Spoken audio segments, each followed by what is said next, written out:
Good afternoon, folks. Hello. Let's officially get started. I'm so excited to welcome you here today. I'm Dr. Nick Marks. I'm our department's Director of Undergraduate Studies, and I've had many of you wonderful folks in classes like Critical Media Studies and Evaluating Contemporary Television. Hello. And now you're all in Dr. Julia's capstone class, the majority of you. All right. Well, welcome. This event is for you graduating seniors. Congratulations. We're going to get you ready to start thinking about your lives beyond CSU. Know that your life here is never totally finished because you may be back here sitting where our lovely alum panelists are one day. So I'm going to introduce our panelists. I'm going to get the conversation started with just a few questions to kind of have us provide some guiding thoughts. But I want to devote the majority of our session to you folks, to ask questions of Amy, Miguel, and Jesus. Does that sound good? Yeah? All right. Why don't we get started? I'm going to introduce first Jesús Calderón. He is the collaboration manager at Civic Canopy. His contributions to the Canopy include narrative consulting, platform development, and providing support in communications initiatives. In his work, Jesus has partnered with equity-driven organizations to evaluate program performance, design culturally appropriate approaches, and improve community engagement. He also brings experience working with Latine and Spanish-English bilingual communities in Colorado. Jesus attended the Community College of Aurora and Colorado State University, where he received both his BA and MA in Communication Studies. Welcome, Jesus. To Jesus' right is Miguel Bañuelos-Garcia, a college advisor. Born and raised in Denver, Miguel Bañuelos-Garcia is a first-generation scholar. He earned his BA in Communication Studies from Colorado State University in 2020.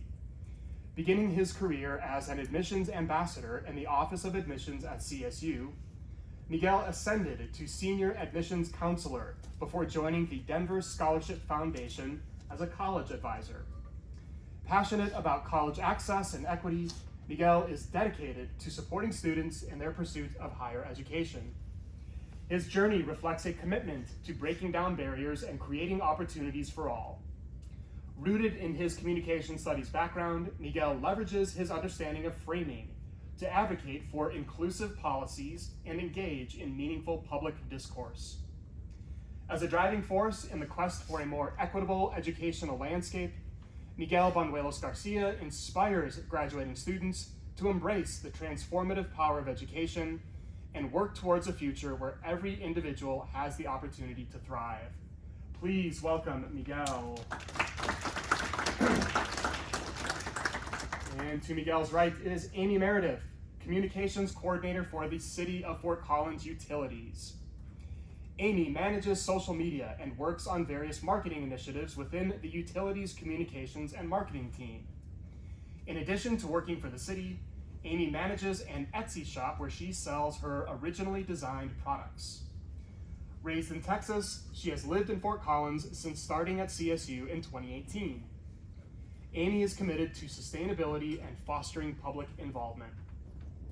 In 2022, Amy earned a bachelor's degree in communication studies with a minor in global environmental sustainability from Colorado State University. Please welcome Amy. So thank you so much for joining us. I want to ask each of you if we could begin by having you consider how your time as a communication studies student, the skills that you acquired and honed, now inform and help you with your day-to-day work lives. So what specific things did you learn, did you pick up, did you hone and sharpen that you now take with you in your careers? Jesus, why don't we start with you? Sure, yeah. I think one of the, thinking about that question, because Claudia told me that earlier. My wife was in the first panel. We're both CSU, Com Studies alum. Yeah. One of the things that I really keep with me is that I don't think there's another field of study where you can go into a professional environment and really consider all the perspectives that are there and really bring that into account, right? So whether it be supporting a community effort with outreach or engagement, where you can really bring together how folks in community feel with how folks who you're working with feel and the goals that everyone has, to bring them together and put it into a cohesive package and put it back to them and say, this is what I'm hearing you're saying, right? So I think one of the things that just to circle back, the thing that I keep with me the most from my time here is being able to really listen, understand what folks are trying to say and what their objectives are, and really be able to bring it together with the greater goal that's at hand, right? So just considering multiple perspectives and being able to connect with folks at that level is what helps me the most when I go to work every day. For me, I think when I think about communications, I really didn't know about the 3 different sectors that it offers until probably like my junior or senior year. So you have, critical media? Film and media studies. Film and media studies, and then you have rhetoric, which was some of my favorite classes taken here, and then organizational management. Yep, relational and organizational I feel like communication. this is a pop quiz. I'm like, God, do I remember You this? started the pop quiz. So it's those 3 things that I always kind of think about in terms of what type of work we're starting, but how they all work together is what really impresses me beyond just what you're learning in here. And so when you're starting to really build upon those skills, you're actually building the public relations piece. How is this going to look in terms of outreach and engagement? But then internally, how are you organizing yourself and the team around you when you're building a certain project or trying to pass some certain policy pieces? For myself, the Denver Scholarship Foundation works a lot with City Council to make more equitable pieces for Denver students to pursue higher education. So oftentimes we're thinking about how are we supporting our students that we're working with, but also how are we engaging different partners? So how is CSU viewing different things and practices that we're doing for students? And then the last piece, as I mentioned before, the media. How are we actively engaging outside sources as well, so they're able to understand a little bit more glimpse about education? Because I'm going to assume a lot of you probably don't know much about the realm of education, even though you're in it, but what does that take at a level of administration and things like that? So once you find some of that purpose and you're able to pull all of those 3 pieces together, it's very surprising what you're able to do and how you really hone those skills based on what you learned here. For me, there's so many things that all work together to help me do what I do today. I can think of specific classes that specifically I bring up all the time. Facilitation training. I had conflict management. I had an interviewing class. I had writing, persuasion. All these different puzzle pieces at the time, I was like, when am I gonna, what is this gonna help me with? But I think the thing that comm studies really does so excellently is it prepares you for that critical thinking and problem solving with the foundational skills you need to succeed in whatever you decide to do. So a lot of stuff I do now, I learned when I got to the job. I wasn't preparing social media posts or reviewing council memos when I was an undergraduate student, but the classes I took and all the writing I did, all the public speaking I did, prepared me to do those things that I do full time. So it's really just that widely applicable skill set that has helped me tremendously. So you all 3 mentioned the breadth of knowledge and skill sets that you acquired as undergraduates here, and I know that's something that can be a little daunting and scary for you folks to hear, right? Because it doesn't have a specific, there's no communication studies job, right? There are there's the engineer degree in the engineering job, but our alumni panels are going to mention that sort of breadth a lot over the course of our session. I wonder if you 3 can speak specifically to the moment of explanation to, say, a prospective employer or a skeptical family member, when you have had to explain to them, and I want to pin this to beyond your time as a student, right? So you've graduated, just like these folks are about to. How do you describe to them who you are as a communication studies major? Go for it, Jesus. Yeah, let's start him.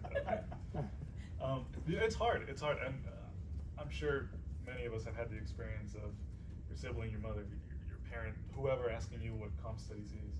And maybe sometimes even like looking down on it, like what is communication studies? So like, oh, it's an easy major. Like, oh, we don't really do much here, or beyond public speaking.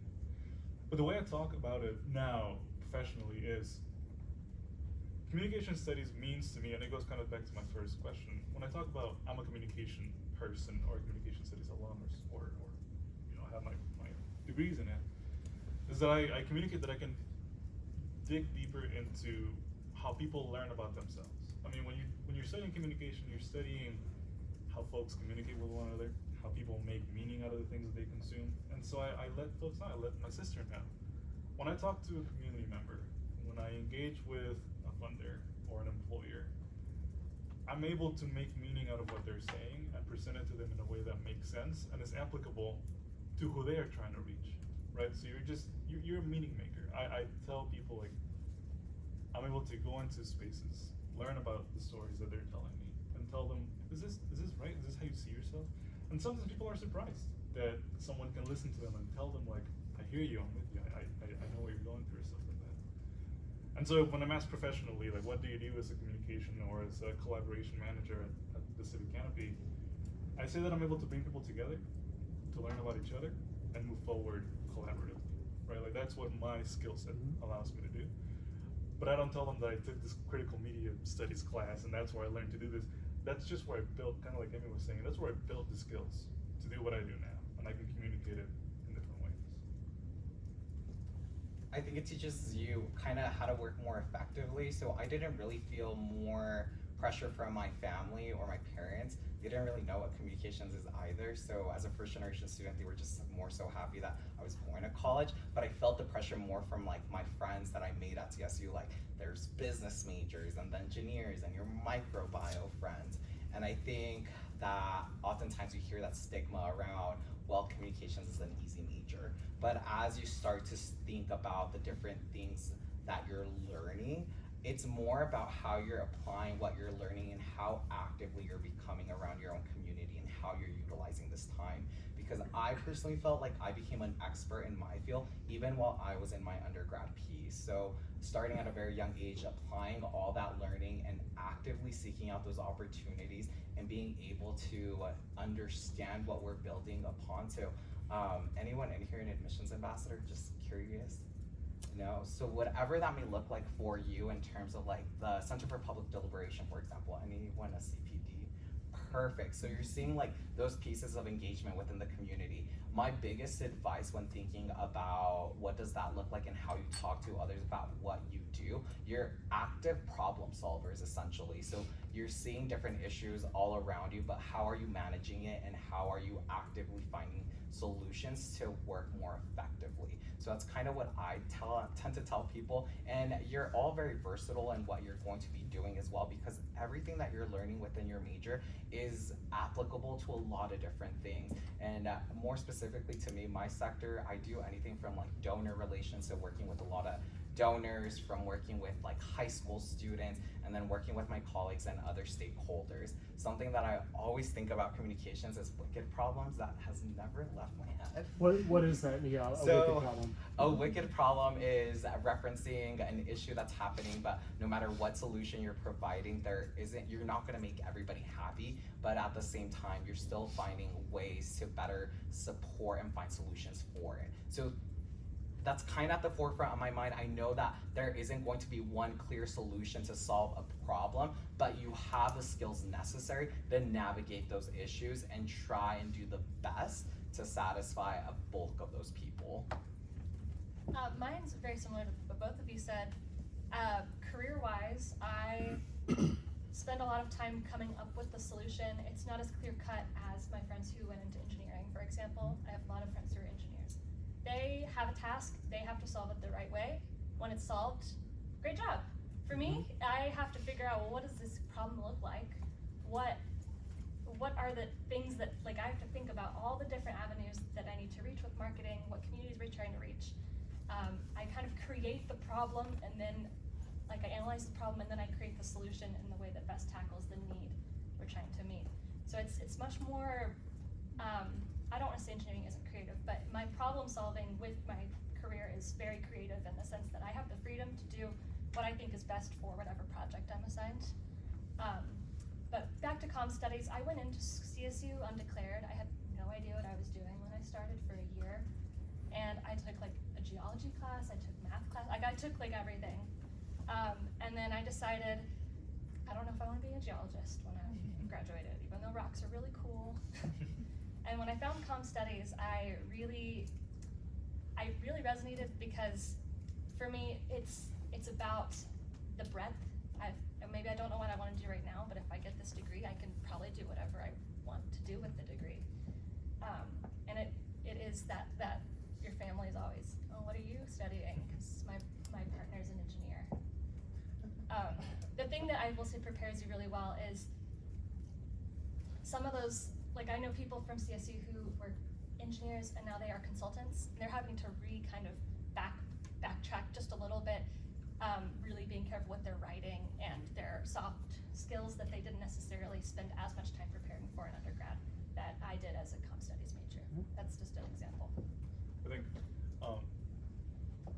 a lot of the times those folks that are working on maybe engineering or whatever other hard problem solving skills you have may not have the best or easiest time being able to communicate about what they're doing. And so like that's one more thing that we're able to do, or that I'm able, or I see myself doing is when I work with funders and they're talking about, in terms of money or in terms of impact that they want to have, it doesn't come to them easy to communicate that impact in dollars in actual, like the effects that funding is going to have. And like that's one of the skills that I think I nurtured and had here was being able to bring that complex thing or that engineering concept or whatever it may be and make it applicable to the folks that you're engaging with and make it make sense. Thank you. I have one more question before I want to open it up to folks.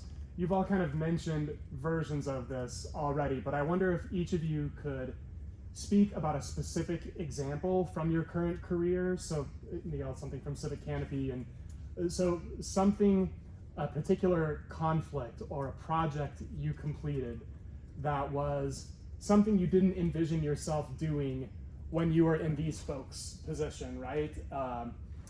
It could be something that's a matter of routine for you now in your everyday work life. It could be a huge hurdle that you overcame. But describe for our students here some major challenge that you defeated or goal that you achieved, and maybe gesture some more to how some of those communicating across different skills helped you solve that problem. I'd actually have you go first. Go ahead, Amy. Yeah. One thing I did not envision myself doing was kind of event planning. Did not study that really in undergrad. And a problem I had to solve with my career is they wanted to do a new event with our energy services team to kind of promote building efficiency and sustainability. So the problem that I had to solve was, how do we tell people what this is? What is the problem? We're trying to make an event people will come to. How do we get that message across so people will understand what we're actually talking about? If I say, building efficiency metrics, City of Fort Collins, you're immediately not interested anymore. Well, sorry, to back up a little bit, Amy. What are utilities? Utilities! Yes. Utilities, City of Fort Collins, we are light and power, you get your energy, water that you get through your tap, wastewater, that's everything that comes through your drains, and stormwater, which is all of the flooding and storm drains in the city that connect to the river. And so you serve as sort of a public information officer, reach out to Yes. folks to, yeah. My team is a team of 6, and we support the entire utilities department, so that's like 400 to 500 people that we support with our communications and marketing team. And our tasks kind of range from, for context, marketing your program that you want to pilot to the public, or getting information out about rebates, spreading the word on social media about different events. And there's lots of messaging we do in general just about flood safety and water conservation and light and power infrastructure, all sorts of stuff we have to get out there where people understand it in a way that makes sense to the normal people, not just people who are working on the transformers. And so planning an event was something you didn't expect I to did not have. expect to be planning an event, and we do have another team that is very specialized in community engagement specifically. That's just how utilities is kind of divided. We have marketing and communications and community engagement. They're more like our educators and event staff. So I did not expect that I would be helping to write descriptions for and naming an event and branding an event. What kind of graphics are we going to use for this? What do we need to look forward to in the future? So that was a problem that I had to figure out from the ground up, because a lot of things I can kind of reference other projects to see how it's been done, but that one was completely new and completely on my plate. Great. Sounds like a lot of collaborative work. Yeah. Yes. I had a similar experience, but mine was hit through, I never thought that I was gonna have to actively work with data and really know how to like read and interpret data in that sense. And so once my project was actually here at CSU, I worked in the Office of Admissions, and generally CSU tends to support a couple schools down in Denver for a visit here. And so what some of the challenges are, how are we actively engaging and recruiting students in Denver? And so no one really pays attention to some of these numbers, but I have a really great mentor who kind of helped supported me and told me, well, if you want to make bold statements like, we don't have enough students of X school, take a look at the numbers. And so I think that when you start to understand some of those pieces wherever you end up now, there's data for so many different things. It honestly surprises me to this day, like what that involves. But I have to also create an event similar to you based on those numbers. What does that look like? And my event was to recruit students in the Denver metro area to CSU. I had to actively find funding for myself. So we had to find some donors at CSU, work in the president's office, and we were fortunate enough to fund 6 buses. So that was a total of about 15 different schools. And that was probably the biggest recruitment event we had for Denver students. We ended up having a total guest number of about 600 people. And I think that all came from just like the knowledge that I had in communication studies, because again, no one really paid attention to what was going on, but because of your knowledge and your areas of expertise, you're putting puzzle pieces together. Where is the need, where is the issue, and what is the outcome? Because of all of that, we had a very successful turnout. I have actually some of my students in this room today, which is really cool. Based on that event, I also got a job offer from the Denver Scholarship Foundation, so that's kind of how I ended up with them. And now the organization I'm with, so DSF still, we're very data driven, so we get to read and continue to collect data from students to see how they're performing, what's going on, what are the issues that are impacted, not just in our local regions, but how it impacts kind of all over nationwide. Great. Can you repeat the question, please? A specific challenge that you've overcome in your workplace that wouldn't have occurred to you when you were sitting in one of these capstone classes all those years ago. Yeah. So part of my work at the Civic Canopy is I'm a facilitator. So if folks need someone to come in and facilitate a meeting or facilitate some sort of coalition meeting effort towards a larger goal, I'm one of the folks that goes out there and do it for them, does it for them. I never thought when I left CSU, undergrad or graduate school, that I would be facilitating a room of people in Fort Morgan who were applying for like $1.3 million grant for housing in Fort Morgan and Morgan County in general, right? And so I think it's not a challenge. You know, as a facilitator, you don't get to say, I got them a grant, because they're the ones that did the work. They're the ones that showed up. They have the expertise in housing, in their community. I'm an outsider to their community, right? But the skill and the challenge to be able to step into a room and say, I can put together the process for you. I can put together the container for you to have these conversations. It's still really challenging because you're showing up to a room, or I was showing up to a room, where you really have to take into account, you know, it's rural Colorado. What are the ideologies that show into the space? How do people think about housing in this community? How do you bring all of those things together and bring it forth with the sense of a more equitable community for the folks that live here, right? And so, thinking through all of that, the challenge really is, one, if people don't like one another, how do you get them to collaborate, right? How do you talk through those conversations to get to a point where they're able to and have the capacity to apply for a grant of that magnitude?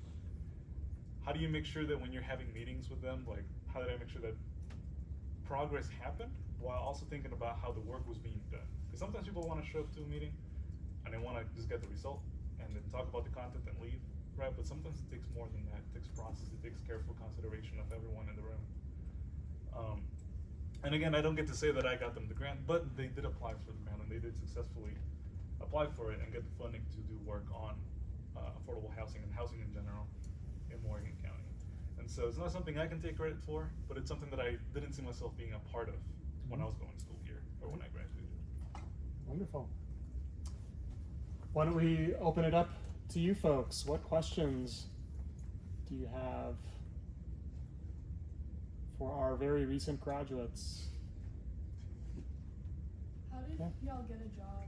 That's a great question. I graduated less than 2 years ago, so when I was applying for jobs, I was so uncertain. I was just kind of applying for everything I thought when I started, like what's something I think I'm qualified for, and I actually found my job on LinkedIn. So I highly recommend using LinkedIn. I will say it is like a little bit challenging because there's a lot of stuff on LinkedIn that is irrelevant to you all. When I was looking for communications, like entry-level position, there was some stuff that was certainly not what I was looking for just through LinkedIn search, but that's where I found my job. Again, biggest advice, continue to stay involved. If you are not involved in anything, find some volunteer opportunities. I received a job offer as soon as I graduated from CSU, from the Office of Admissions. So graduated, they wanted me on their team. And then my current job, same thing. I did a great job in the Office of Admissions that they also wanted me on the team. So your challenge should be that people should want you in that sense. So someone's seeking you out because of the skills that you have and you're continuing to build. Because communications offers you so many versatile skills, you're becoming experts in those areas. So I've been very lucky in that sense, but also I've worked really hard in those areas as well and became an expert. So that's kind of what I suggest. Really become experts in your fields as to what you're interested in. How to get a job? In all honesty, I went to grad school, came to grad school here, one, because I really enjoyed the field of communication studies, and also because I wanted some more time to think about what I wanted to do.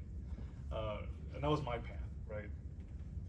After I graduated with my MA a couple of years ago, I did a year of my own independent consulting. So that was my first job, was for myself as my own sort of boss.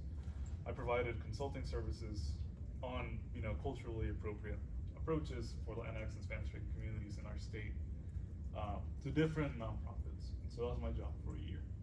And then having been part of the Center for Public Deliberation, having stayed involved, like Miguel was saying, with different people, someone who was at the CPD, her name is Kel McMonigal, knew about me, knew that I was consulting, and she reached out and offered a project for my consulting firm to take on. And I say firm, it's nice because it was just me. But through that project with the Civic Canopy, I evaluated some of their interviews and analyzed some of their data and provided like a report for them, like an annual report for them. Through that project, then they said, we would like to have you join the team in a more permanent manner. So that's how I got into the Civic Canopy right now. But as I just to echo Meredith, every now and then everyone's gonna scroll through LinkedIn or Indeed and look at what else is out there. And I really recommend staying up to date on those job posting sites, and also keeping your experience up to date in your material. So like your resume or your cover letters, and just making sure that you update them as you go. Because it's easy to forget the things that you've done that you may want to tell future employers that you've done. Sometimes you forget that you engaged in one thing or another, and then that's gone. So you want to keep that up as much as you can, maybe every like quarter or every 6 months, keep it updated so that you have a living track record of what you're doing.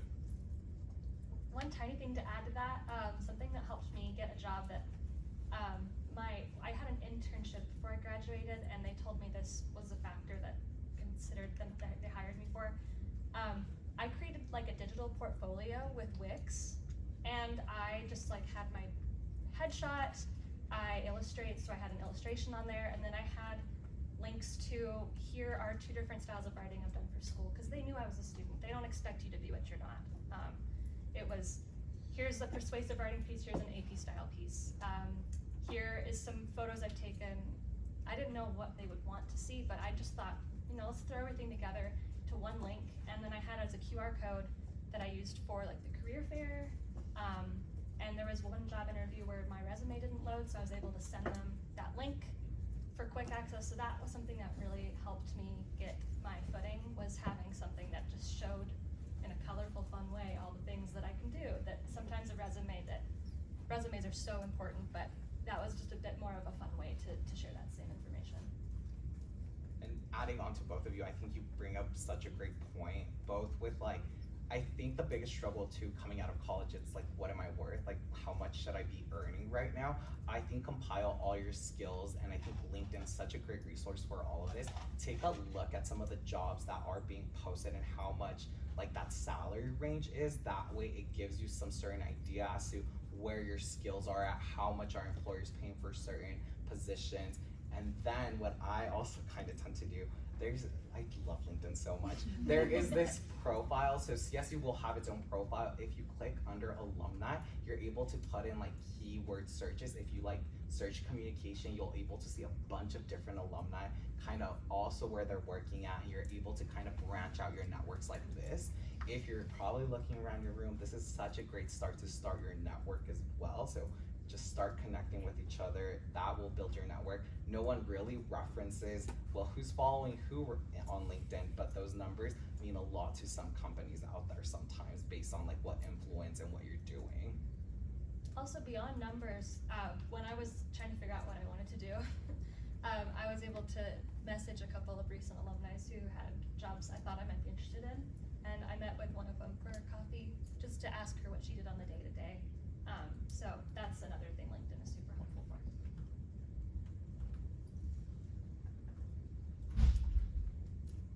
For those involved in the CPD, what skills that you guys took away from the CPD have you really seen like in your career coming forward in your career? Who wants to go first?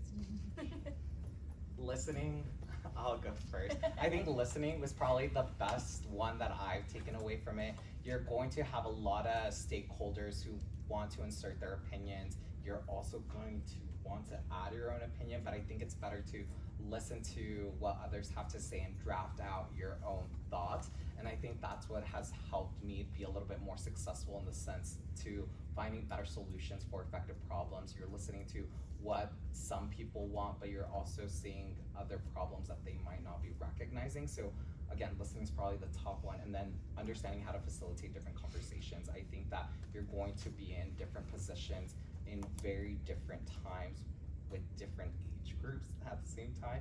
And so understanding how to facilitate different knowledge as well, kind of breaking down your vocabulary and understand who your target audience is. I think that was a big takeaway from me with the CPD, is that oftentimes we work with community members who may not have a college level education as where you're earning it right now, or you might have already have it, but understanding how to be better in applying certain skills and vocabulary where they're able to identify certain pieces. And kind of, you did a great job with utilities. I did not know much about that, and there you are explaining it. So kind of those pieces you'll start to understand.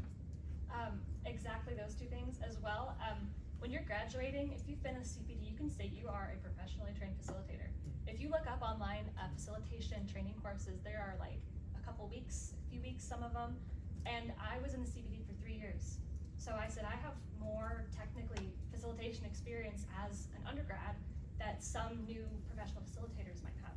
So don't be afraid of even if you think you're inflating a skill, you're not, because you have these skills. In addition, for CPD specifically, does anyone not know what CPD is? Sorry. It's Center for Public Deliberation. It's an undergraduate program for students to learn how to facilitate. So that's for context. So facilitation, of course, and another big thing for me was the way I see the world kind of shifted. I used to be like a pretty politically active person. I still am, but the way I saw the world was different because I was so embedded in my passionate points of interest that it was harder to see the big picture, whereas CPD was able to remind me, even though it shouldn't have taken someone to remind me that people are people with different opinions. It's not one versus the other, it's people trying to understand each other's values. So that framework really fundamentally changed how I do everything, to be quite honest. I mean, this is a very loaded CPD panel. The three of us were there. We are biased. And so, just in general, I think in terms of communication studies and something that the CPD helps leading. But I encourage you, in the months that you have left here, is really talking to folks. And there's nothing in my experience that's been more powerful than showing to someone that you're listening. It's going back to the listening, but having someone feel heard is the most powerful thing that you can do in a room. If someone feels like you're listening to them, whether it be in a facilitation process that you're doing or at your workplace with outside of facilitation, if you're not a CPD person or student, is developing the skill to let other people feel heard. Will build you confidence with those people, rapport with those people, and will allow folks to approach you with different opportunities or different situations they may be going through that may provide an opportunity for you to then, express your own skills or provide your own input that may not be necessarily like I'm a facilitator or I can do these things, right? And I say that on the flip side, as a member of the CPD, for those of us that are not in the CPD, once you facilitate, you can't leave that mindset of like everyone's opinion matters the same way and like we all can talk to each other and we all think we're super inclusive. Sometimes you need to be able to say this is what's happening. There's no conversation that's gonna get us to a better solution when we know that something is happening that needs to change or it needs to be different. So I think balancing being able to listen and understand multiple perspectives, but also understanding when there are steps that need to be taken to accomplish a task or to get things done. And you can employ the different skills you're earning here in generative ways in those situations. Can each of you restate your job title and what company you're with, just so I can write it down if you don't mind? Amy Meredith, and I am a communications coordinator for City of Fort Collins Utilities. Miguel Bañuelos-Garcia, college advisor with the Denver Scholarship Foundation.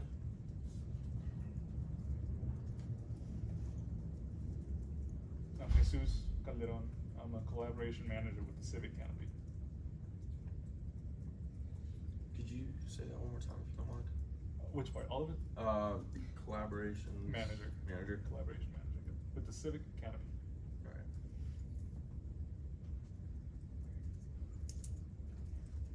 Other questions for you folks? So one here and then one back there. Yeah.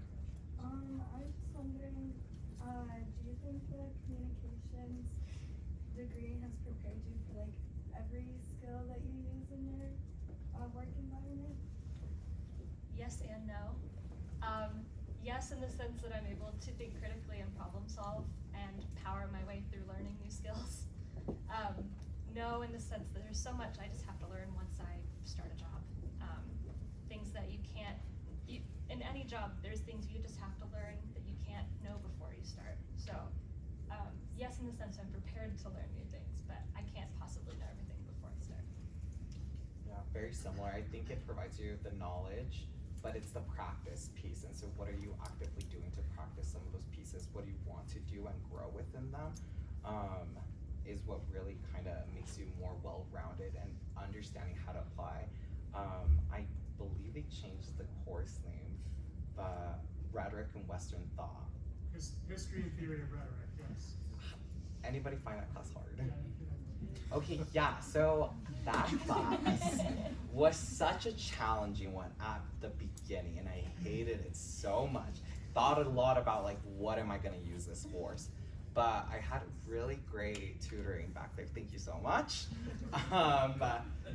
I think being able to talk a lot about it gave you a better understanding as to what are rhetorical questions out there and how do you apply it. And I think because of that knowledge, you're starting to have more of a critical mindset to problem solve. So it's more on the pieces that you're able to challenge for yourself and understanding what are your own skills and how to be able to apply that. So I think while a lot of classes may seem hard in those sense, think a lot in the sense that this is preparing you how to be a better critical thinker, to be a better problem solver. I would answer your question by saying my degree did not give me every skill that I need to do the work, to the job, right? Like I took no video editing classes and I had to edit videos every now and then, right? Or put together AV for an event when you just have to support your team doing stuff. But I will say that I've used every skill that I've learned here in the work that I do, right? So you can look at it that way. Like, how much of the skills are you using? And it just goes back to, you have to, I think the way I make sense of the world is, once you leave and you have your degree, you're gonna have a lot of learning that went into that degree that you can't just let go of, right? Like, sometimes you're gonna encounter situations when, if you took some sort of relational organizational communication course, right? When I was here, I think Dr. Williams taught that class. Sometimes you have to go back into those books and say, or into those theories that you took interest in, and say, like, can we apply some of these things in what's happening at work or at life or whatever, right? In terms of, like, how does an organization function? How do we approach communication within this particular interaction at work or whatever? Is that you can't just let go of that learning that you did by saying that you have the degree. And so that would be my advice, is you will use those skills. And also, like, how much of that, or what in the learning do you want to keep, so you're gonna keep applying once you're out of your undergrad, right? So, like, I was telling Dr. Marks before the panel started, I keep my media studies reading every now and then so that I can keep up with the field, or I keep my critical studies, rhetoric sort of readings up to date when I can, so that I can communicate more effectively and have more of those constructed thoughts or pre-constructed thoughts when I engage with folks in the professional realm, right? So I can stay up to date with things and bring folks alongside with me when they don't know what I'm talking about. I'm like, oh, let me walk you through the way I see the world in a way that is informed by my college experience and by my field of study. I'm also just gonna add, no employer expects you to know all the skills that they want you to have when they hire you. I used to think that, genuinely. I know that I don't know the numbers off the top of my head, but like, young women especially are less likely to apply for positions if they don't think they meet all the qualifications. And from now the back end of, I've been on the hiring team, I can say that you should just put yourself out there and know that I'm not gonna know everything they want me to know. If you're gonna be honest with that, I don't know how to do everything, but I can learn how to do whatever you want me to learn. And that's what they're looking for most above all, at least in my experience. Have you been in a hiring team? I have. So the three of us have been in a hiring team as well. So there's questions there. So, three people that have hired. What do you look at when you're trying to hire a cat, you know? Because I'm outgoing. I say what I need to say. I'm just like a character. What do you look at, like, the characteristics? Hey, tell me a little bit more in terms of what characteristics. Because you guys were all on a hiring team, right? I've never struggled with being outgoing. That's just part of who I am as a man. What do you look at, like, when you're looking at a resume? You know, because communications is so broad, you know, it's generalized. So for me, it's like, you know, what can I put on my resume to make myself look good? I would highlight specific skills. There are things you probably do both in school and outside of school that are very applicable to different careers. I did like hobby video editing in college. I included a link to my YouTube channel, even though that wasn't something I necessarily studied in school. Those skills that we can then know will apply to the position are helpful, but also it's the attitude, it's the willingness to learn. Those are really important pieces, especially when we're interviewing people. If someone thinks that they know everything, we know they're probably not gonna have as easy of a time learning the things they have to learn. For example, that might be a bit extreme, but yeah. On paper, I really look for community engagement and leadership opportunities. So outside of your experience, I don't care what you actually done for work. I want to see what your network looks like outside of just your job, and what do you use your time with. And I think that is very critical for me, just because that also pulls from what you're actively doing, what other skills you're building that you could probably relate to the job, And then in person, I'm very heavy on presentation. So how are you appearing? I'd rather you be overdressed than underdressed, and also kind of get to know your company. Obviously, not everybody's going to be wearing suits and stuff like that. So be a little savvy in those pieces too. So if they're not expecting you to wear a suit, understand that type of culture before you enter those spaces. Thank you.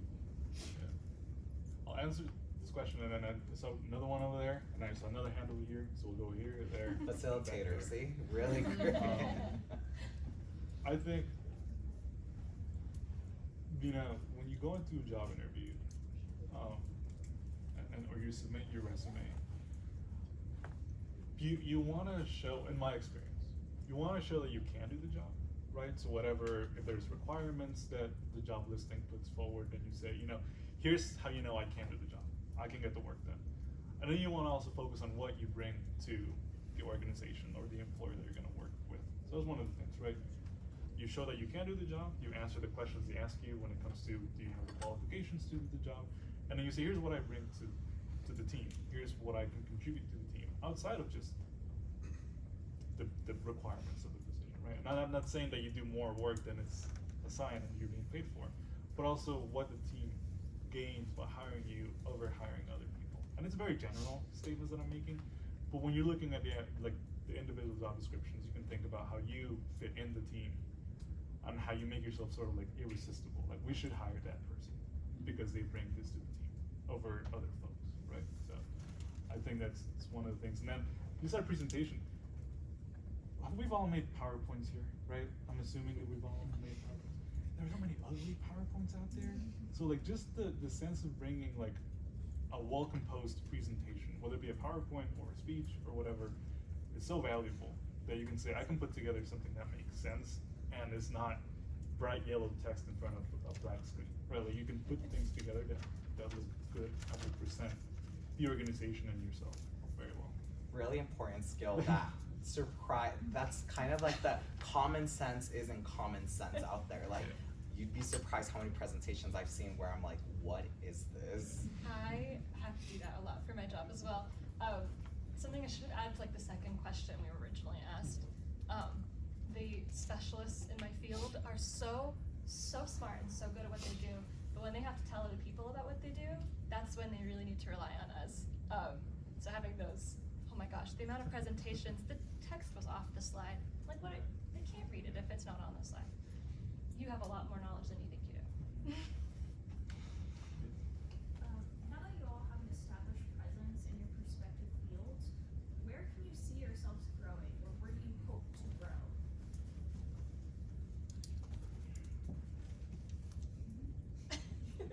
Ambitiously, I really am aiming to be Secretary of Education for either Colorado, but if we're going for across the nation, we're gonna go for it.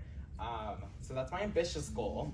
So Delulu, but more centered piece. I honestly continue to see more director of college access pieces. I really enjoy the work I get to do. I get to see the impact of it. I saw the impact that I was making in the university. And again, I get to kind of see my students here today, how you're actively engaging in some of these opportunities that you're presented upon you. So kind of continue to build on those skills and hone in on what you're actively doing in your communities.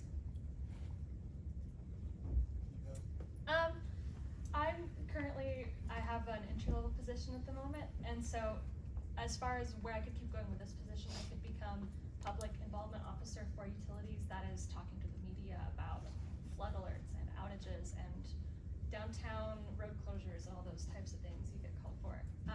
Personally, I'm hoping also to continue to find ways to connect my work to sustainability. The past year, I have become very involved in water conservation messaging because that's something I'm very passionate about, and I hope to continue to do that. Thinking about growth, I don't know, it's tough. I think growth, to me, in the way I make sense of the world, growth, you know, you're always told to like keep growing, always learn something new and stuff like that. But I think part of the growth that I'm able to engage in right now is stepping away from work for a little bit, right? And so like being able to get to a place where you've been wanting to get to and be there and just first experience being there for a little while, and then when you're ready to go again, or you want to do a career switch, or you want to look for a different job, or you want to engage in different enriching activities or whatever it may be, then engaging in that in a way that makes sense to you. So I think part of growing is also just like, if you want to say you're growing, there has to be a point where you're saying that you're standing and you're where you are and you want to engage and experience what you're doing fully, and then give yourself room to learn and see where it is that you want to grow and then follow that. And so I'd say that that's where I'm at. I found a job at an organization that allows me to be who I am at the moment and enrich myself personally. And then when I think, I want to do X, Y, Z, when I get to that point is when I'll say, here's what I need to do to grow and get to that point. But I think that would be my way of answering that is, it's up to you in how you want to grow and where you want to get to. Yeah, so kind of circling back to just general job search questions, LinkedIn has that awesome feature where after you apply for the job, it says you and like 200 other people applied for this position. So I was kind of curious, like as communications majors, how do you separate yourself from that just plethora of candidates that also applied for a job? The portfolio really helped me. My internship was like that. I applied for an internship that had one of those giant numbers next to it. I said, oh, there's no way, right? Like, there's 200 people, but you have to try, right? And I had my portfolio linked on my LinkedIn account, so anyone who viewed my profile could see all of the stuff that I was proud of at the time. And also, I intentionally built my resume from scratch. Personally, I'm into graphic design a little bit, so I wanted to not just tell them I was good at graphic design, but show them I was good at graphic design. And not all of you will be wanting to go into that, of course, but really just doing what I can to make myself look like a person and not like a robot who clicked fill in on a resume template. Helped me stand out. I think we use LinkedIn. We posted our openings on LinkedIn, and I'll tell you right now that we posted a position for a project manager, and a project manager means something specific in my organization, right? And you have to read the description to know what we're looking for.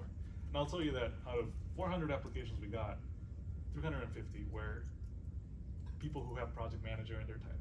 And that's it. They said project manager, we're doing that. So we got a lot of IT people, we got a lot of construction people, folks that did not qualify to what we meant by project manager. So when you see those numbers, just know that there is some fluff in there of people that are just applying to a lot of jobs that they're looking and seeing come up. And to that point, when you apply, you want to make yourself as applicable to that position as you can, so that you're considered for even just like getting your foot in the door for an interview, right? So if we saw that you have some of the skills that we were looking for, and you were not just someone that filled in an application because the title makes sense to them, then you get to really show who you are and talk more about how you fit into the organization, rather than, I saw this posting come up, it says something that I currently do, so I applied for it. And it's more of like that spammy application sort of process. So that's something you really want to think about is, one, the number is not really what it is because there's a lot of fluff in there. And two, you know that you're not one of the people who are contributing to the fluff because you're showing how you yourself apply and qualify for that job. Make sure your skills are matching everything that job title is seeking in terms of skills, because you're able to update that right away. So before you submit that, so don't wait last minute to submit any job on LinkedIn. Your skills match your profile. And then if you really want to take it to like the next level, some companies, organizations are going to have who the recruitment person is on there. Send them a connection request, send them an introduction.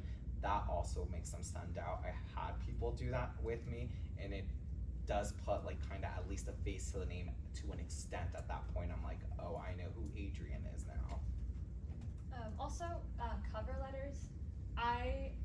When I was applying for jobs, I sort of had my own template that I made, but I just wanted to add to that and say you always want to update a cover letter and make it very personal for job positions. If it asks for a cover letter, even if it's optional, include one, because that's where you really show them who you are beyond your skills and your direct experience. So for my cover letter, I know every time I had like one paragraph highlighting the skills I really wanted to highlight for that specific job, so I switched those in and out depending on the job I was applying for. The second paragraph I kept kind of the same. It was a tiny bit about my background and what I was really passionate about. The third paragraph was completely rewritten every time. It was, here's why I would be a good fit for your team specifically. And I looked up the company culture. I would look up the hiring. Like, I tried to do as much research as I could without obviously going too overboard.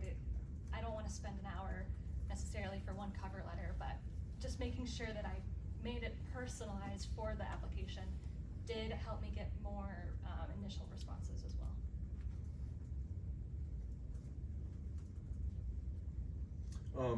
So I'm only a freshman, and just as far as looking into the future, to get internships and also like Miguel said, making the most out of my time here and like getting myself involved. What are tips that you would give me as a freshman? Do Ram welcome. I could give you a whole this is what you need to do. Honestly, seek out different opportunities. You being here is honestly a really great start. You're probably going to hear about different, more internal opportunities within the Department of Communications and what they offer. Take advantage of any of those things. Like, I was involved in the CPD, the ACT Film Human Rights Festivals that we do here. I worked closely with some of the professors in my department that provided different opportunities. And even with that, just by working with your professors, I've had an internship every summer since I was an undergrad, and they all very different. Like, I was at a law firm one time, film festival another. God, it's been so different. So just make sure you take advantage as to whatever's going on. And again, for my freshmen in here, take advantage of Round Welcome. That's honestly like a first stepping stone as to what can CSU offer you overall and what are those different outcomes for you. And you're also going to see how quickly what you're learning in communications is applicable even to those basic skills that you're communicating, organizing with your incoming students, things like that. And even beyond comm studies, as a freshman, I didn't really get as involved in like clubs and organizations till my second year, and those really helped me get leadership experience I was able to put on a resume. So like, I was in Alpha Phi Omega, which is like a co-ed fraternity, and through that, which was just out of my interests, extracurricularly, I was able to get like leadership positions within the fraternity. So there's all sorts of things you can do as a first or second year student to just get involved in things you're interested in, as well as the comm studies school, to really just expand your horizons. And I also would second getting to know your professors. I was in like a couple research groups with professors I really enjoyed studying under, and a couple of those did end up in like position opportunities. So just when they know you and they know the work you're able to do, sometimes things can pop up. I think there's that saying that like a lot of what you get out of your college education is the connections and the networking that you do, and it's true, right? And I think the networking that you do here with your professors, with people that are getting paid to talk to you, it's practice too when you go out into after you're done with school, right? And you're presenting yourself to folks who you may want to work with. If you go to, I don't know, conference that you're interested in and you get to network with people, the practice you're having here to say, here's who I am, here's what I bring to the table, is what you can use as a template or as a content for when you talk to people in the professional realm once you're out of school. Is you're getting that experience of saying, here's what it feels like to network, so that you're not, I don't want to say shy because I'm an introvert, but like you're more confident in what you're approaching people for and telling them that you want. And at first it could be a connection. You could ask them for some coffee and stuff like that. And this may not be applicable to all internships, but you're really practicing your networking skills here so that when you're done with your schooling or if you have your degree, you're able to enter different spheres and environments that you maybe never saw yourself in, but you still have some sort of confidence saying, I know how to talk to people, how to network, how to make my face memorable and what I say recognizable, so that when someone thinks about the next job opening they have or the next project that they need someone to come in and support with, they have you, right? And so whatever the avenue you use, if it's business cards or a website or a portfolio or anything like that, you want to be in their mind to some extent. This is just a tiny plug. The Career Center also does resume reviews. I didn't really take advantage of that till my last semester, and it was super helpful. So if you ever need somewhere to start and get feedback, I just wanted to plug that. Does the Career Center also do cover letter help? Yes.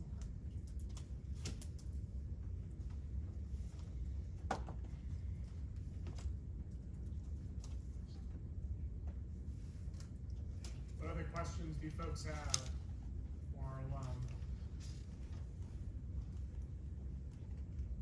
I think all of us have experience, and maybe all of us here working remotely. That's something else that is different. Is that you want to think about is the work you want to do and the lifestyle you're trying to pursue something you can do remotely? Are you looking for in-person work depending on your field? So that's something else that is applicable for the skills that you're learning here. I work primarily remote. I go into the office every now and then, so it depends on what you're trying to pursue too. I have a hybrid, but my hybrid's very different. Like, I run on this academic school schedule, so that's in person, but over the summer I'm hybrid, so I away. I'm also hybrid.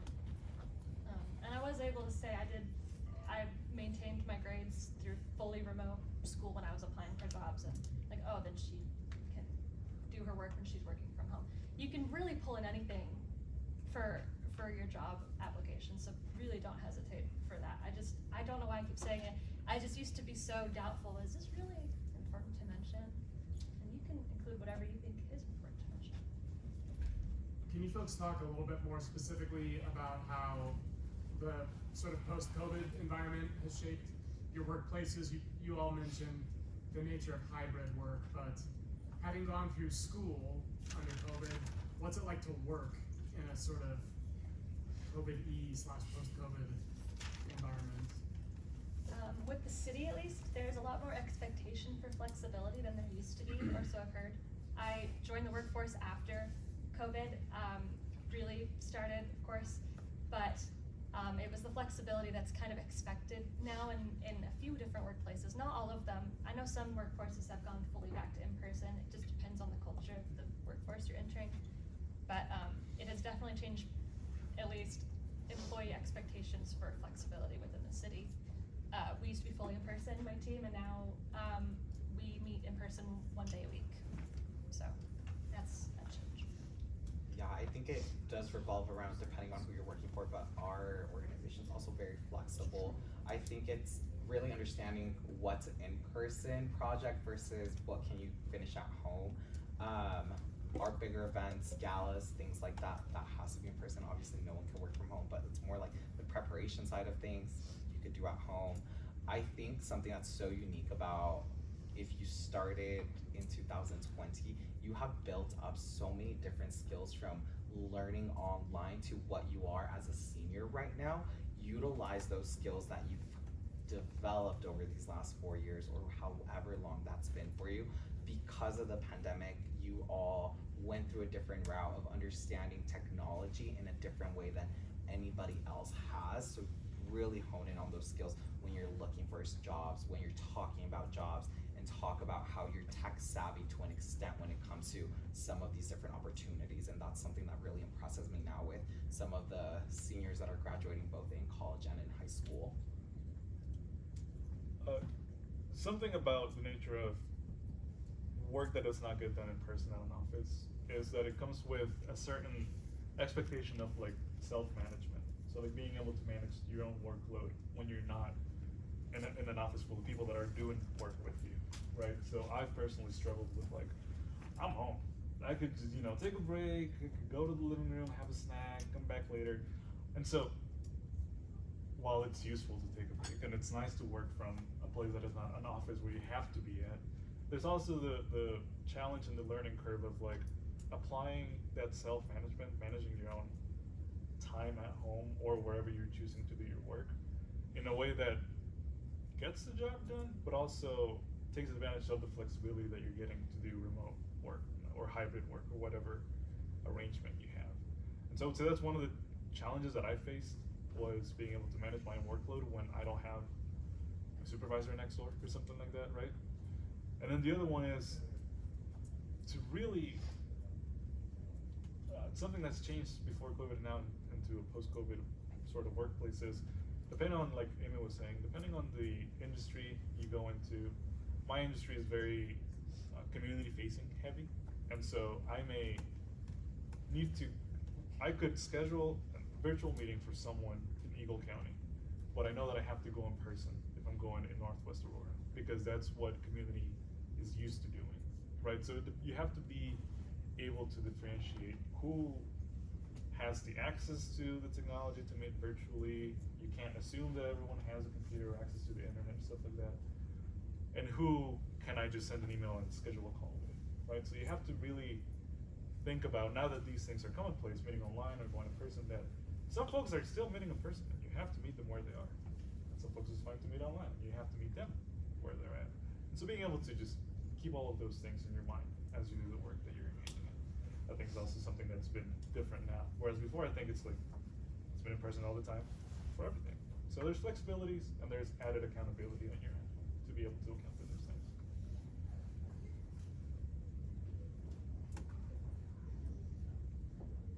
Time for maybe one more question from you folks. Anything?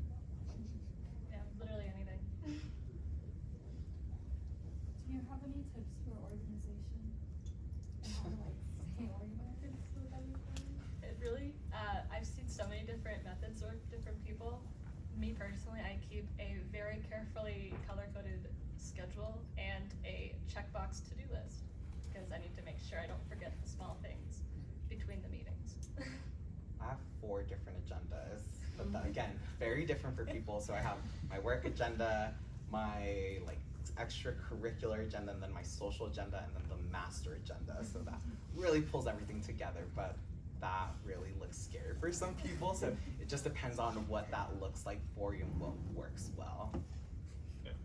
Learn when you're most productive for the thing you're trying to do. So my productivity for work, sometimes, well, not sometimes, I've learned comes Saturday mornings where I don't have an expectation of doing something at some point. So Saturday morning, it's for me to organize myself. When it comes to the day-to-day things, I'm like, Amy, I can show you my calendar. It's color-coded. I use Outlook. So I use the tools that allow you to keep accountability of things. And then you may go into somewhere that requires you to report your hours and color coding your Outlook calendar or your Gmail calendar, whatever. It's easy to go and say, I did 3 hours of this today, so I can just log that in, right? So like, help yourself through the tools that you have and learn about how you best perform for the thing that you're trying to do, so that it doesn't feel like I have to get myself organized, but you're organizing yourself in a way that you know works for you. And definitely practice that now. I had to like go through 4 different iterations of organizing myself in undergrad, which really helped me when I started professionally because I already knew what worked good for me. Most employers don't care what you do as long as you're able to keep track of what you're doing. So whether that's like trying a planner in undergrad or Google Calendar, I would recommend trying out a couple options to see what really works good for you in undergrad. And keep open blocks. If you use like Outlook or Gmail calendar, like keep blocks that are not filled with something, unless what that says is like no meetings or like no work, so that you have time to just re-energize or take a breather or stuff like that. Because it's as important to rest and let yourself think as it is to be productive and do the work, so you're able to balance that out. Because it can be exhausting. No one is expecting, at least not me, 8 hours of productivity for you to do. You really have to learn about how you work and give yourself the breaks that you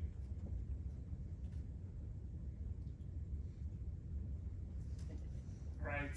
Well, folks, please join me in thanking Amy, Miguel, and Jesus.